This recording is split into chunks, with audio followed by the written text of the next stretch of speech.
తల్లిదండ్రులు జీవితంలో నా పిల్లలు మేము బతికినట్లు నా పిల్లలు నా కొడుకులు బతకాలని ఎప్పుడైతే కోరుకున్నారో వాళ్ళని ఆశీస్సులు లేకుండా మనం భగవంతుని తల్లిదండ్రిని ఆశీస్సు దాటి భగవంతుని కోరుకోవద్దు.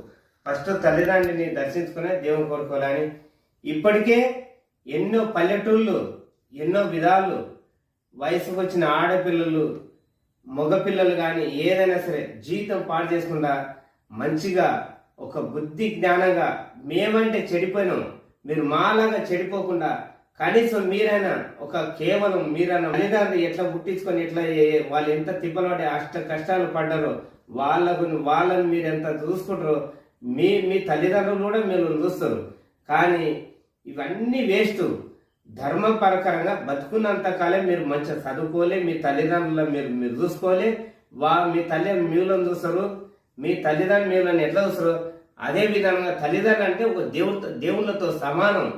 వాళ్ళని ఎప్పుడైతే మీరు చూసుకుంటారో మీరు బాగుంటారనే లెక్క ధర్మంగా.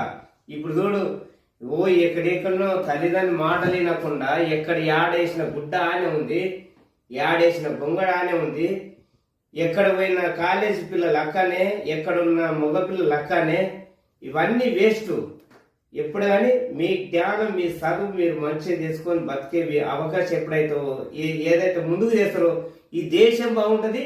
ఆ ఒక చదువుల తల్లి సరస్వతి తల్లికి మీకు కూడా ఎప్పుడు పేరు ఉంటుంది ధర్మ ప్రకారంగా నీతి నిజాయితీగా.